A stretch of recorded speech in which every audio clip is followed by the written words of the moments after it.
This is Business Therapy, healing businesses from the inside out through communication and emotional intelligence. I'm Diana Di Hansen, management consultant, and with me co-host Christine Salvo, therapist, advanced certified mediator, and certified hypnotherapist. Good morning, everyone. Hello. Good morning, everybody. And gosh, this has been quite the year already. and I think it's time to pause and just celebrate a number of things. One, it's getting warmer and the weather is changing. Two, there's a lot of just hope in the air right now. Like there's a lot of like we're opening up kind of hope in the air. Activities are starting here in our hometown of Carson City, Nevada. The outdoor concerts are starting up again, the concert series that we have every summer. So there's a lot to look forward to. But this episode, I really want to focus on not just the good to look forward to, but the little bitty things to celebrate each and every day, and why wins are so essential in creating your own success.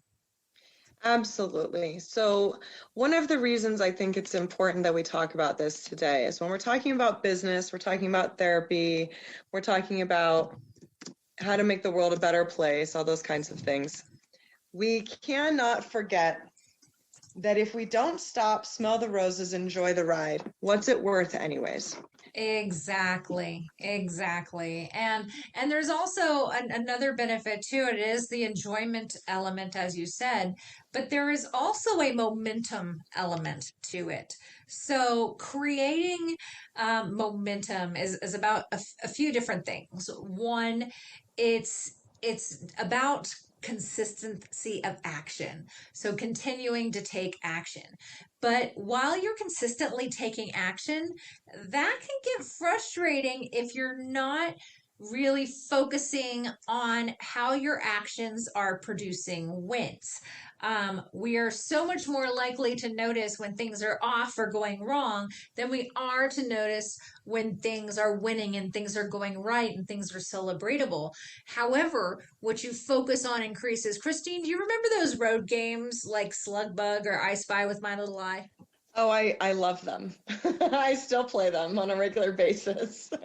So, what happens if you say, I spy with my little eye something blue? Well, all of a sudden, my mind is focused on sorting out all the other colors and exaggerating the color blue so that I notice it. So I have singular focus and I'm more likely to see really only blue. Everything else is in the peripheral. It's not like I don't see it, but I'm not focused on it and it doesn't stand out like blue does. Exactly. And that is how wins work to create success. So if you focus on the wins and you become singularly focused on what's going right, what's working, what's celebratable, and what's possible, you get more of that. If you are focused on the other side of it, you get more of that. And your energy begins to create that. So it's incredibly possible and to recreate your reality by focusing on what's right, what's working, what's possible, what's winning, even if it's teeny tiny. I'll tell my clients who are not used to celebrating themselves, I don't care if you hit the snooze alarm 5 times every single morning and you hit it twice. Say, heck yeah, I hit it twice. That was so great. I am improving. And if you put your feet on the floor in the morning, say, fantastic. I put my feet on the floor another morning. It doesn't have to be big. A lot of people will put off celebrating until it's worthy of Yeah, celebration. yeah. Well, I have this talk on a regular basis in therapy sessions, and it's, we have this mentality. I had a young woman today say, tell me, does this get better? And she's crying, and it was very sweet. And I said, there's a certain part of our lives, a good 20 years, where it's just grind. We work, we raise kids, we're busy. Our needs really aren't first. You know, we have other people to take care of. We have other things we're doing, creating a name, buying homes, all those kinds of things. And they said, but the point is to live life while you're grinding and not waiting. Because that idea, there's an older mentality of I'll work and then I'll retire and that's when I'll enjoy myself. And how often do we hear the tragic stories of people that get to retirement or a week within retirement, 10 days after retirement, or even 2 years after retirement, and their health declines or something worse happens? So the idea is, if you postpone your pleasure, one of my favorite quotes is, you'll never be this young again. So I don't care how old you are today, you will never be this young again. Enjoy your life and understand that it's grind too. It's both. Yes, exactly. Exactly. It's not this or that. It's this and that. It's grind and ease. It's both things. And and also, even if you're in the grind, look at the benefit of the grind. So if your grind is day to day, I wake up, I fix lunches for the kids, I send the kids off to school, I've got a day full of work, kids come back, I'm tending to the kids. You know, what's right about that? Well, one, you sent those kids off with lunches to school. You fed your kids. That's a win. Yeah, well. You know, that's a win. If you showed up to work and you showed up to work and something good happened at work, something even small good. Someone said good morning to you and it made you smile. That's a win.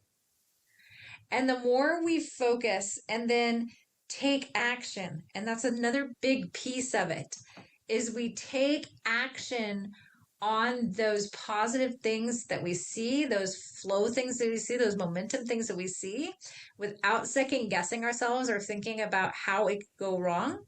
We just get out of our own way. We start to create a life with many more wins. So it starts super, super small. And then it just combines and culminates into something that's pretty darn awesome. When I opened my office, I have a board behind me. It says celebrate wins. And what I was going to do is every week I was going to put all my wins on this little board. But instead, what I decided to do is I decided to keep the wins from my first week in my office. And the reason why is because I wanted to see, as I continue to focus on wins, and I focus on wins each and every day in the stand up that I do with my team members in my firm. And I also have just a today's plan tape thing that has a little bit of today I'm grateful for. So I can really register my wins. But it was to look back and go, you know what? Those were the wins this week. And I had no idea that the wins that I'm experiencing now were even on the horizon. Right. So sometimes we don't know. And just registering those teeny tiny wins along the way gives us patience and momentum to get to the next win down the road. Yeah, I think that you hit on something pretty important, which is the win for today sets the stage for the win for tomorrow. And when you talk about what you focus on expands, a gratitude journal, daily gratitude practice, and also a way of documenting. So there's been a few times, especially when I work with people that are struggling with like low self-esteem, low self-worth, maybe they just went through something really big, like a job loss or a breakup, something that would really strike the ego, right? Maybe I'm not as great as I thought I was. A lot of self-doubt creeps in. I actually have them start a brand new journal, and they have to go all the way back to when they were kids and start writing cool stuff that they've done. Like when I was in fourth grade, I won the science fair. Cool. Just these little fun facts that you don't really talk about as adults, that only come up in specific stories or specific reasons. And really start documenting this, telling the story of because a lot of the times with our mind, we focus on negativity and problems because it's a survival instinct. Our brain thinks that problems will kill us, and so we want to solve them as soon as possible. we don't focus on the things that were easy or good or positive typically because they're not problems to be solved. They're not threatening our survival. And this is just really on a deep, deep, deep brain level. Obviously, we're not doing it consciously, right? So this idea that you can offset, that you can provide balance for the brain really can calm a lot of that anxiety too. So when you catch it up and you kind of write this journal about all these cool things you've done and all the wins you've had, and you catch it all the way up to today, it's harder to be hard on yourself because you go, wow, I really have done a lot and experienced a lot and gotten through a lot and had some really cool things happen along the way. Maybe there's something cool that can happen because of this too. So that's Yeah. also setting the foundation for I may not be comfortable where I am, but I can see that in my discomfort in the past, things have happened with that. Maybe I met the right people, places, things. Maybe I got into a better job or a better position that I love. Like something happened next. And so we sometimes have to kind of go like, hey, something better could happen too. It's not just one way street with one way outcome. Exactly. Exactly. And it's that, this or something better. Um, when you're hoping for something or leaning your life towards something, you can say this or something better. There's also an element of breaking away completely from what success is supposed to look like, and allowing successes to surprise you in little interesting ways, and not saying no to maybe some non-standard ways of being. Mm-hmm. So opening up your mind for sure. I like that. Kind of doing some reality testing, right? Is this a survival thing? Am I looking at the bigger picture? Am I seeing everything or just focusing on the one thing? Am I being problem centered or am I being solution focused? So being able to kind of ask yourself these kinds of questions too. So one of the reasons I really wanted to talk about celebrate your wins is it's a quality of life issue. When you feel like you're not making progress, whether it's at work, at home, in relationships, with your diet, whatever the case is, whatever you're working on, you are more likely to want to give up. Hmm. So when we celebrate our wins, as you said earlier, it's a motivating factor. And the reason it's a motivating factor is we all like to make progress. We're kind of like our little worker bee friends or our fellow ants. They have a job, they have a duty, and they feel fulfilled when they do it. And we aren't really that much different, again, on that fundamental animalistic level. When we feel like we're spending our time, spinning our wheels, we're not making progress or we're not making a difference, it really starts to affect our mental health, our quality of life. And then that snowballs into 100 different things. And they're not really particularly positive, great, productive, helpful. Right? So, try to think of a time when you were problem focused, and this is for our listeners, and a time when you were more solution focused and you felt productive. What was the difference? How did you feel in your mind? How did you sleep? How did you eat? Because all of this affects each other. If I'm having a real bummer day, I'm probably going to eat bummer food, comfort food, stuff that's not going to be supportive to my health goals and diet. The whole thing kind of the stack, the cards, the house of cards goes this way or that way. If I had a really awesome day, I'm more likely to reward myself with awesome food because I want to keep my momentum going. So when we think of mindset, when we think of goal setting, we think of celebrating wins, when we think of motivation, there's a big picture, but there's also these kind of macro things that play in. Can you kind of does that resonate with you, Diane, at all? Absolutely, absolutely. It's about having, doing it in a way that's manageable to you at the time. So, problems and crises come in all shapes and sizes, and as you said, they can snowball. But starting small, I mean, really small, making yourself a meal that is enjoyable to you, or if the meal isn't enjoyable, doing something that is maybe a little bit different for you, going off the beaten path a bit. talking to someone new, starting to broaden your experience, make your experience different, and recognizing the little moments.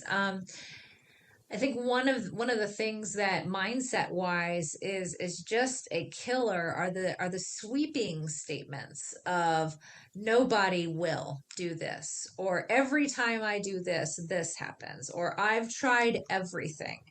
And these sweeping statements, um, they eliminate the motivation to move forward because of a story that's been told that is that everything has been tried. But if you really, I love it. I mean, you and I went to High Performance Academy, and Brennan Broussard says, "Oh, you've tried everything? Let me see the list." Yeah, I'm going to hold you accountable.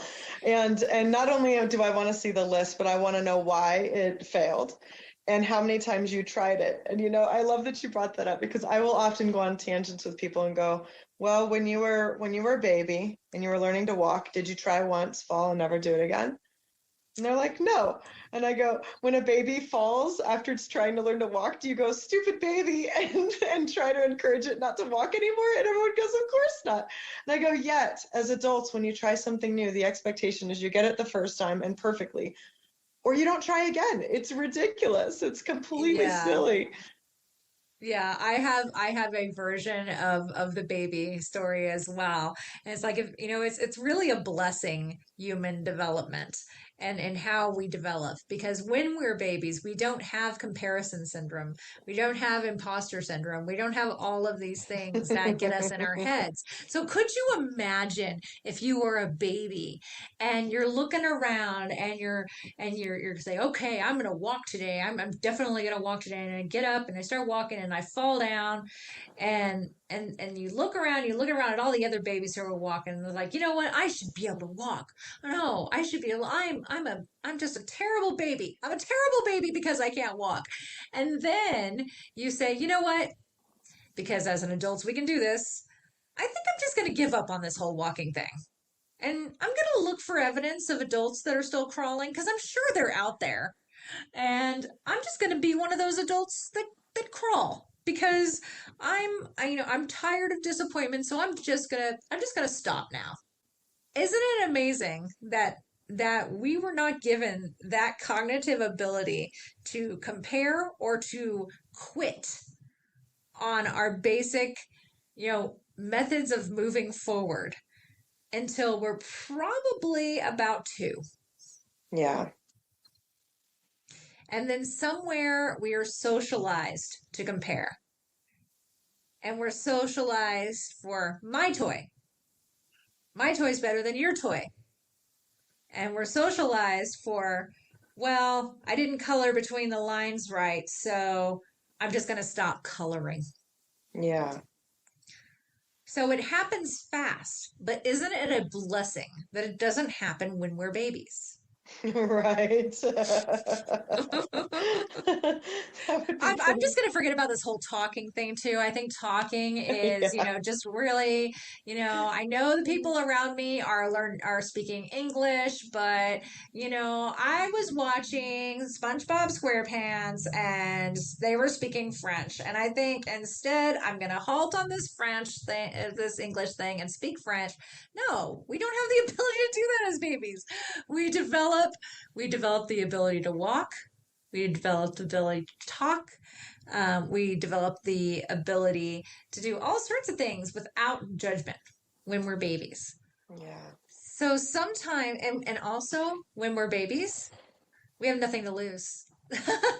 Well, I want to include something there, which is another really important piece. We have unconditional support. Yeah.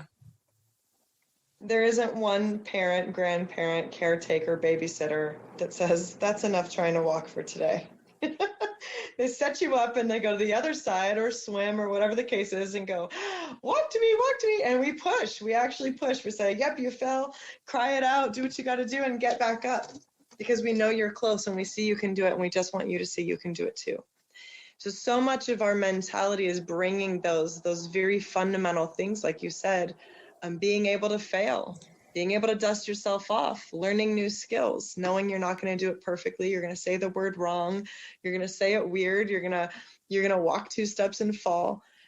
But surrounding yourself with those cheerleaders too, right? That's got to be important as well. So not only am I going to try new things, but I'm going to make sure I have that support of the people going, hey, you took that first step. Let's take 2 or 3. Now you took 2 or 3. Let's take 5 or 6. I'm here. I got you. And if you fall, I'm not going to let you fall far. And if you don't have that level of support or those people, because there are people who don't have that support system, to proactively work to build it. If it needs to be the only focus, to work to build it and to say yes to invitations and say yes to inviting people places, and you proactively doing it versus waiting around to be invited. I think that's also really important, is to, the street works both ways in building your support system. And not everyone also is going to be your support system. There are going to be people who will co-sign your bad behavior happily, with, full signature delivered. They will absolutely co-sign the bad behavior. So when you cultivate even just one person who is going to challenge you and cheer you on, let that person be yourself first, then seek within outside to find others as well. But the person you have to convince first is you. You are, within the walls of your own mind and your own life, you are all powerful. It's when you allow the external circumstances to govern and the installations of others to govern and the supposed tos and all those things to govern, that's what, creates a ton of misery. Yeah, that's a really good point. I like that you added that. Some people will co-sign your bad behavior all day long. And yes, you do need to be your number one support. I would agree with that. And I would also agree that external support's also important. Hmm. Yeah, you need both, but even if there's someone listening today who it is just them, that's a good starting place. Work with your own mind and then convince that mind that, okay, let's find some people who who aren't going to install false, visions of what life is supposed to be like on me. Let's look for people who accept every little corner of my lovely, beautiful, freaky self.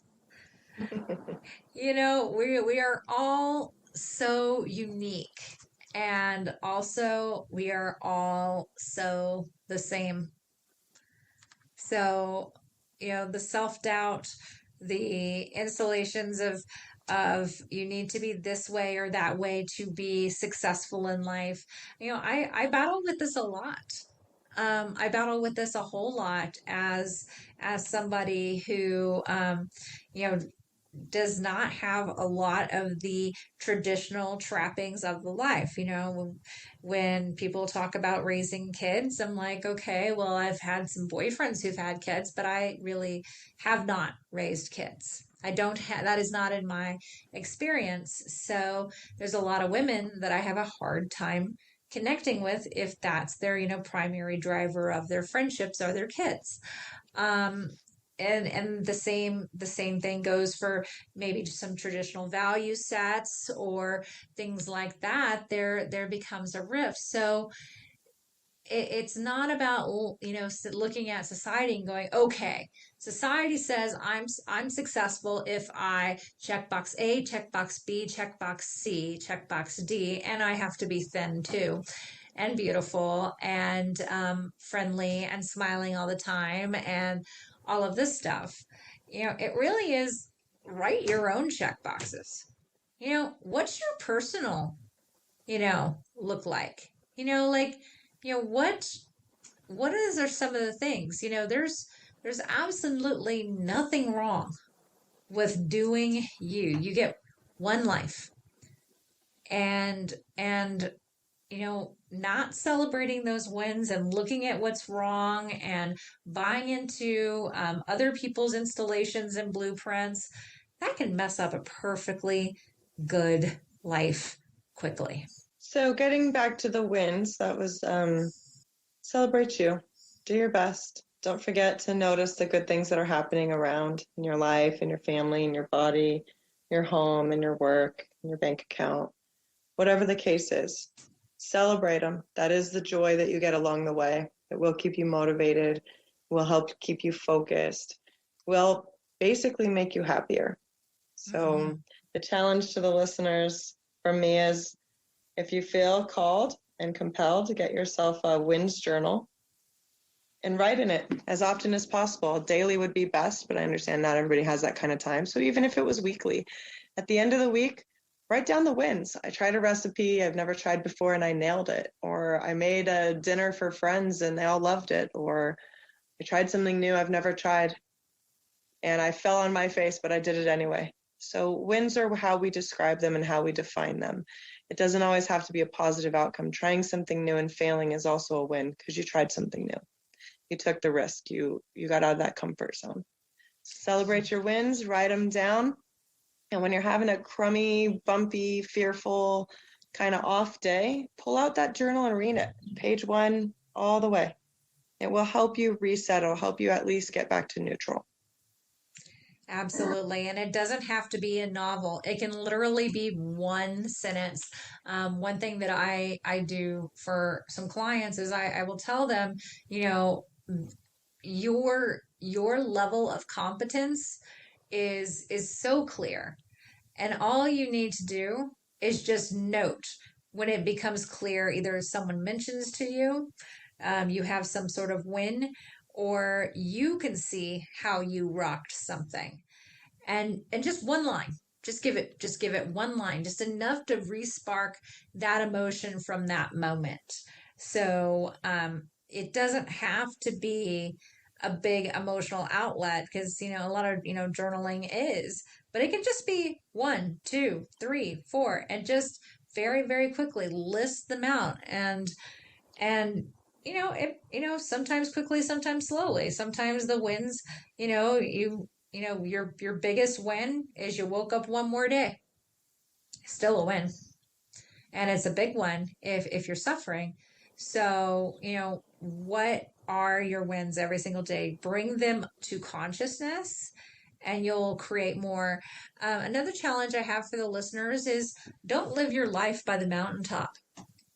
So the mountaintop is the vision, and it's great and fine to have the vision, but also the vision changes, and the vision is allowed to change. And what matters is where your 2 feet are planted at any one given time.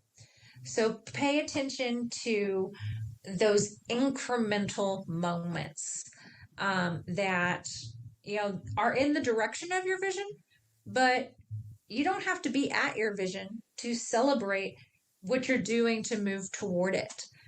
There's been so many times in my life, in my career, where I have pivoted, and I pivoted big. My business has had 4 different iterations until it hit the moment it is today, and I'm sure my business has more iterations and more changes to go. But even the pure direction I was going was completely and entirely different. And that's totally okay. Many mountains have many trails on them, and some of them intersect. So don't be afraid to change direction. Don't be afraid when you feel all is lost to say, all right, all is lost here. What's next? Let's turn around away from the brick wall and walk a totally different direction. All right. Well, there you go. There you go. This is Business Therapy, healing businesses from the inside out through communication and emotional intelligence. I'm Diane Dye Hansen, management consultant. And I'm Christine Salvo, licensed marriage and family therapist, advanced certified mediator, and certified hypnotherapist. Thank you so much for listening today. Have a wonderful day. Have a wonderful day. Bye bye.